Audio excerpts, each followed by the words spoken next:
hal-hal kejadian ini sering terjadi di masyarakat. Betul? Betul? Nah, hari ini kita akan membahas ada tanah kutukan, ada tanah berkat, dan ada tanah netral.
Hari ini kita akan bahas, kalau ada tanah kutukan, pasti ada tanah berkat.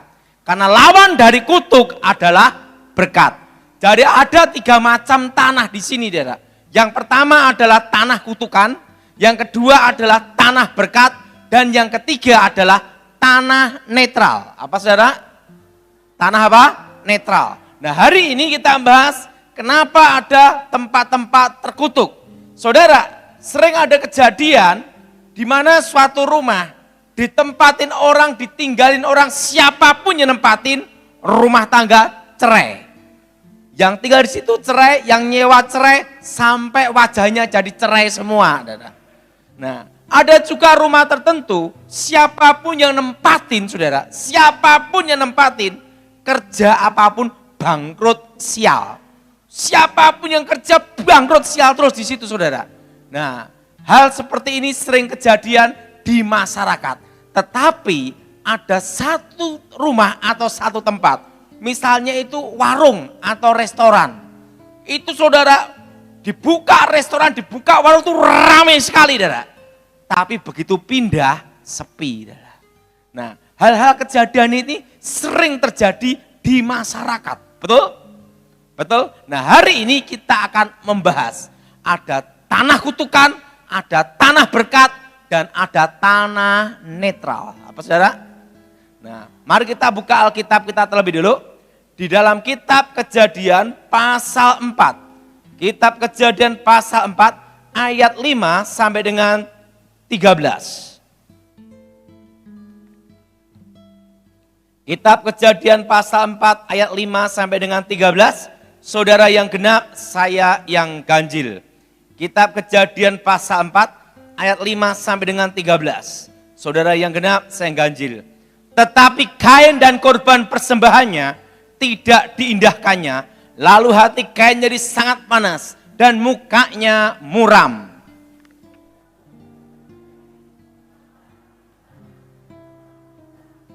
Apakah kamu tidak akan berseri jika engkau berbuat baik? Tetapi jika engkau tidak berbuat baik, dosa ada mengintip di depan pintu. Ia sangat menggoda engkau, tetapi engkau harus berkuasa atasnya.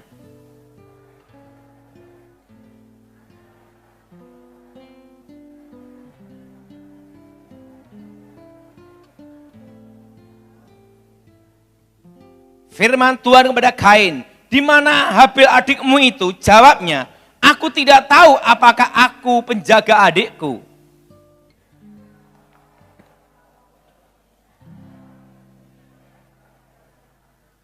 Maka sekarang terkutuklah engkau, terbuang jauh dari tanah yang makan mulutnya untuk menerima darah adikmu itu dari tanganmu.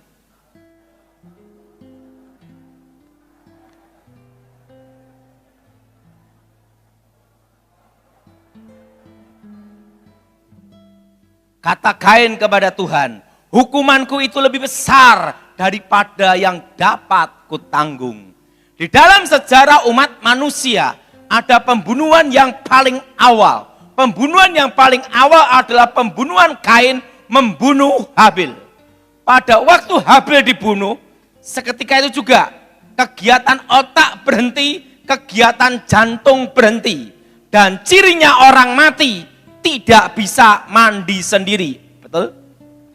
Nah, dan pada waktu Habil dibunuh, ada satu yang menuntut, ada satu yang berteriak, yaitu darah. Ingat saudara, yaitu apa saudara? Darah Habil menuntut. Ingat, darah bicara tentang nyawa. Nyawa bicara tentang kehidupan. Ada satu keunikan bahwa darah manusia berbeda dengan darah binatang. Kenapa? Binatang tidak punya roh, tapi manusia punya roh. Itu membedakan antara manusia dengan binatang. Sehingga manusia bisa berkomunikasi dengan Allah. Amin. Nah, saudara, perlu saudara tahu bahwa ada satu keunikan bahwa darah manusia berbeda dengan darah binatang. Misalnya pisau dipakai membunuh seseorang, cepat mati. Pisau itu dicuci bersih, kelihatan bersih. Tapi nanti waktu di forensik, di lab, pasti ada bekas darah tersisa di situ. Yang disebut DNA manusia. Sehingga kasus pembunuhan 3-5 tahun, barang bukti tetap dipakai di pengadilan. Kenapa? Karena darah korban itulah buktinya. Darah bicara tentang nyawa, nyawa bicara tentang kehidupan. Tetapi kalau tidak menimbulkan kematian, tergores atau terbentur, bekas darah itu hilang tanpa bekas. Karena tidak menimbulkan kematian. Tetapi kalau menimbulkan kematian, pasti ada darah yang tersisa. Dan disebut DNA. Itu jadi barang bukti. Maka dalam ilmu reserse, dalam ilmu penyidikan, dikatakan tidak ada kejahatan yang sempurna. Jelas saudara? Jelas saudara? Nah, keris, pusaka untuk membunuh seseorang cepat mati. Setiap bulan suro, keris itu direndam air kelapa, dan diusap jeruk nipis, dikasih air warangan, dan dikasih pace. Kok bisa tahu Pak Daud? Bekas dukun. Nah, kan ngubah pusaka. Nah, waktu diwarangin, wah, kelihatan bersih. Dan dijemur di matahari. Begitu kering. Itu keris itu nanti kalau pernah membunuh, bekas darah itu akan tetap ada di keris itu. Sekalipun ratusan tahun yang lalu. Darah bicara tentang nyawa. Nyawa bicara tentang kehidupan. Pak, ada enggak Alkitab mengatakan ada kutukan darah? Ada. Waktu Yudas bunuh diri, tanah yang disebut tanah darah. Tanah apa darah? Tanah darah. Seorang pembunuh melarikan diri. Polisi kehilangan jejak. Sang pembunuh dibayangin wajah yang dibunuh. Ketakutan menyerahkan diri. Itu sering kejadian di masyarakat. Betul? Nah, saudara, kenapa ada tempat-tempat terkutuk? Pertama, saudara, suatu rumah atau suatu tanah atau tempat usaha, kalau pernah terjadi pembunuhan, maka tempat itu menjadi kutuk. Makanya semua tempat angker pasti ada sejarah darahnya. Saudara. Penumpasan G30 SPKI atau kasus perang zaman dahulu atau perang kerajaan. Saudara. Karena ada darah yang menuntut. Nah, pertama, tempat kejadian pembunuhan. Kalau yang dibunuh perempuan, di situ sering muncul roh perempuan. Kalau yang dibunuh laki-laki, akan sering muncul roh laki-laki. Tapi kalau yang dibunuh bencong, akan muncul roh lain. Mau kemana mas? Yang jadi pertanyaannya, apakah itu arwah orang mati? Bukan. Hubungan antara orang mati dan orang hidup terputus. Kalau kita mati dalam Tuhan, detik itu juga kita terpisah di antara orang hidup. Langsung ada di Firdaus. Nah, tidak keluyuran cari angpau sama bakpao. Yang tidak dalam Tuhan, itu ada di satu tempat. Namanya dunia orang mati. Bagian dari neraka. Untuk menunggu hari penghakiman. Nah, ada tempat penantiannya itu saudara. Tapi di situ udah disiksa saudara. Nah, saudara. Tapi di situ ada darah yang menuntut. Alkitab berkata, siapapun yang menumpahkan darah manusia, maka Tuhan sendiri yang akan menuntut, baik manusia maupun binatang. Betul? Karena apa? Karena manusia diciptakan Tuhan segambar dan serupa. Artinya manusia itu apa? Makhluk ciptaan Tuhan yang mulia adalah. Saudara, darah itu menuntut. Di mana tempat itu pembunuhan, maka di situ ada penampakan. Itu kalau di tempat untuk usaha, kerja, orang tinggal di situ, kerja apapun bangkrut. Makanya ada rumah-rumah tertentu. Orang tinggal di situ bangkrut, dijual. Saat disewakan orang lagi, bangkrut. Dijual lagi, bangkrut. Cirinya ada.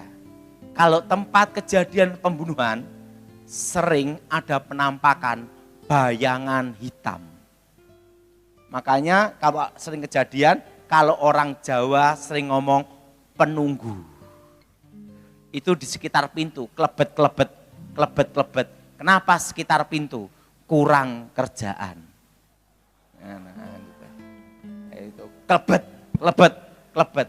Jadi dalam dunia roh itu ada 4 tingkatan. Pertama yaitu penguasa di udara. Betul? Setelah itu penghulu di udara. Apa saudara? Penghulu di udara. Nah, saya itu yang ketiga, penguasa di udara, penghulu di udara, itu apa? Roh-roh jahat. Nah, tingkat yang paling bawah itu adalah jin-jin. Apa saudara? Nah, kalau kasus rumah angker itu masih sebatas jin. Jelas? Setan tingkat paling bawah. Tetapi kalau itu pembunuhannya 1 atau 2. Tapi kalau pembunuhannya itu ratusan, maka tingkatnya adalah roh-roh jahat. Jadi ada tingkatan. Dalam kasus pengusiran roh, kasus pelepasan, itu ada tingkatan-tingkatannya. Roh-roh jahat, setan-setan, itu jin-jin. Nah, jin itu yang paling bawah. Jelas? Jadi kalau rumah-rumah angker, itu lihat dulu kasusnya. Kalau pembunuhannya itu ratusan, berarti tingkat roh-roh jahat. Kalau yang paling rendah itu tingkat jin-jin. Pak, jin sama roh jahat sama enggak? Sama aja sih, hanya tingkatannya aja. Ya setan ya setan. Nah, itu bawah. Nah, tempat seperti itu saudara, sering ada penampakan. Kelebet, kelebet, kelebet, kelebet. Nah, satu kali saya melayani di daerah Jogja. Ada seorang pengusaha, dia ternak babi, bangkrut. Setelah itu dia buka spare part sepeda motor, bangkrut. Setelah itu dia buka namanya showroom sepeda motor, bangkrut. Waktu ketiga yang bangkrut ini, dia di rumah, tiba-tiba kesurupan. Kesurupan, waktu kesurupan itu telanjang, lari di kampung-kampung, sampai gini, bah gitu. Apa yang terjadi? Saya diminta datang. Waktu saya diminta datang, saya datang. Itu datang, Lihat. Setan keluar, saya tanya sama pemuda ini, di mana tempat kamu kerasukan? Ada di sini, Pak. Atau saya lihat kondisinya sini. Ini dulu pernah kejadian tempat darah menuntut. Pasti ada pembunuhan di sini. Betul, Pak. Ada orang yang dibunuh zaman dahulu. Setelah itu ada orang bunuh diri. Saya ngomong sama dia. Ini ada kutukannya. Saya doain dalam nama Yesus, setannya keluar. Baru pemuda ini bisnis baru bisa jalan. Sebelumnya dia bangkrut dan ada penampakan. Jadi tempat kejadian orang dibunuh, kalau sebelum saya bertobat itu namanya ada sialnya. Ada darah yang menuntut. Jelas saudara? Darah apa saudara? Darah yang apa saudara? Menuntut. Atau tempat kejadian pembantaian massal. Tempat apa saudara? Pembantaian massal. Saya pernah diminta daerah arah Magelang. Nah, daerah arah Magelang itu ada renovasi pembangunan gereja. Bayangin, renovasi pembangunan gereja. Tapi gerejanya ini yang bukan karismatik. Gereja sunyi sepi-sepi lah gitu. Apa yang terjadi? Waktu renovasi, tukang-tukangnya pada kerasukan. Nah, gerejanya bingung karena tidak percaya mujizat. Nah, tapi bingung, enek setan. Saya diminta datang, saya ngomong sama majelis sama pendetanya. Kalian percaya setan itu ada? Percaya. Buktinya ada yang kerasukan. Kalau gitu, kamu percaya enggak bahwa Tuhan bekerja juga? Masa kalau setan bekerja Tuhan pensiun, betul? Betul? Artinya apa? Bahwa mujizat masih ada. Kalau kalian tidak percaya mujizat dan tidak percaya bahasa roh, ya tangani sendiri aja. Minta tolong Pak, saya minta Bapak datang untuk nangani ini. Mau tidak mau mereka percaya. Saya doain pengusiran roh, setan keluar, baru bisa dibangun renovasi. Ingat saudara, mujizat masih ada. Itu arah Magelang. Itu saya pernah nanganin 2 gereja malahan, saudara. Ada setan-setan gitu, saudara. Nah, kalau yang lebih serunya itu yang arah ke Magelang yang bagian ini. Itu gerejanya itu, jadi dulunya itu ada orang bunuh diri di situ. Itu sampai kebaktian, itu kalau kebaktian sore, pokoknya semua ke toilet dulu semua. Karena setelah di atas jam 6 sore, tidak ada yang berani di toilet. Jadi kalau kebaktian ketemu Tuhan, haleluya, haleluya, waktu ke toilet ketemu setan. Bubar. Sampai ada rapat khusus masalah setan di toilet. Nah, majelisnya kumpul, gimana cara menangani ini? Karena sudah bertahun-tahun tidak bisa ditanganin. Saya dipanggil. Pendetanya kebetulan kawan saya. Pak, ini majelisnya tak percaya, sekarang biar Pak Daud aja nanganin. Udah, saya ngomong. Berdoa. Tak jadi berdoa. Doa dalam nama Yesus setan keluar. Doanya keras sekali. Kenapa? Pada ketakutan. Karena doanya malam-malam. Wah, saya doa dalam Yesus setan keluar. Mereka tak ajarin doa. Itu setannya keluar, baru bisa kebaktian sore, tidak ada masalah. Ingat saudara, percaya atau tidak, setan itu ada. Dan percaya atau tidak, Tuhan tetap bekerja. Amin.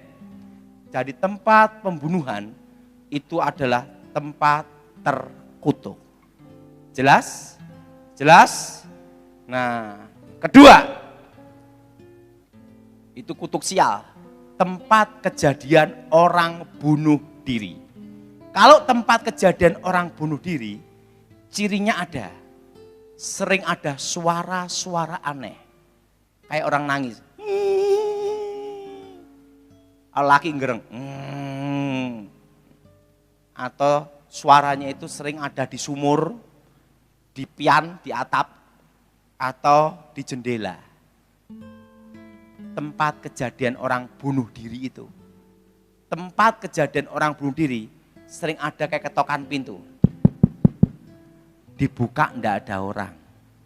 Itu pasti tempat kejadian orang bunuh diri. Apa saudara? Kejadian apa saudara? Orang bunuh diri.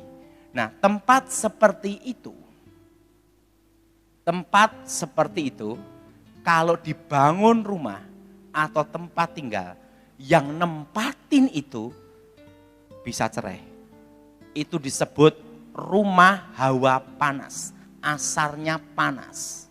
Makanya ada rumah-rumah tertentu, setiap kali nempatin itu rumah tangga siapapun yang nyewa, ngontrak atau nempatin, pasti cerai. Ribut bertengkar cerai, ribut bertengkar cerai, ribut bertengkar cerai. Itu pasti tempat kejadian orang bunuh diri. Jelas? Jelas? Nah, ingat, tempat kejadian orang bunuh diri ini ada kutuknya, namanya kutukan darah. Orang yang tinggal di situ hawanya panas, ribut terus. Itu pernah saya nangani kejadian di Surabaya. Ada seorang suami istri, pembantunya bunuh diri. Setelah pembantunya bunuh diri, nah sering ada suara-suara aneh. Nah, kalau ada bunyi itu di dapur, biasanya yang bunuh diri pembantu. Orang nyuci-nyuci gitu deh. Dan setiap hari suami istri ribut bertengkar terus, mau cerai. Saya diminta datang ke tempatnya dia, saya lihat ini pasti ada yang bunuh diri. Benar Pak, pembantu berapa bulan yang lalu. Ingat, kejadian tempat bunuh diri itu ada kutukan, namanya kutukan darah. Apa saudara? Kutukan apa saudara? Ketiga, tempat pengguguran bayi-bayi, janin-janin. Kalau tempat untuk ngubur bayi yang digugurkan, janin-janin digugurkan, ingat, darah menuntut. Maka sering ada penampakan anak-anak kecil. Itu seringnya di tangga atau di sekitar itu halaman. Nah, tempat kejadian pengguguran bayi-bayi, janin-janin, itu ada kutukan darah. Siapapun yang nempatin situ, itu sering sakit-sakitan. Sering apa saudara? Sering apa? Sakit-sakitan, atau sering akan mengalami banyak mimpi-mimpi ketemu orang-orang mati. Terutama anak-anak kecil. Itu ada kutukannya. Dan ingat saudara, itu harus dipatahkan dalam nama Tuhan Yesus. Amin. Yang keempat, yaitu tempat kejadian kecelakaan. Makanya tempat yang kecelakaan, duar mati di situ. Pasti di jalan itu, titik yang sama, lokasi yang sama, sering ada kecelakaan mati di tempat itu. Saya rasa di Temanggung ada saudara? Duar tabrakan di situ. Maka di titik itu setiap tahun pasti ada yang kecelakaan mati di titik yang sama, tempat yang sama. Di luar negeri kalau tempat kecelakaan mati itu ditandain. Dan pasti tanda tidak hanya satu, berapa kali sampai Anda. Itu namanya roh maut. Apa saudara? Ingat, orang mati kecelakaan mati sebelum waktunya juga. Betul? Jelas? Mati sebelum apa? Waktunya. Tapi tetap roh yang dalam Tuhan langsung ke Firdaus. Yang tidak dalam Tuhan dunia orang mati, terpisah. Nah, darahnya menuntut. Biasanya sopir sering lewat, anak kecil lewat, kakek-kakek lewat, ibu-ibu lewat, menghindar, duar tabrakan di situ. Makanya sering tempat kejadian kecelakaan mati itu ada tempat angker, sopir mau lewat, klakson dulu, bel dulu, tin tin, baru lewat. Setan tidak takut klakson.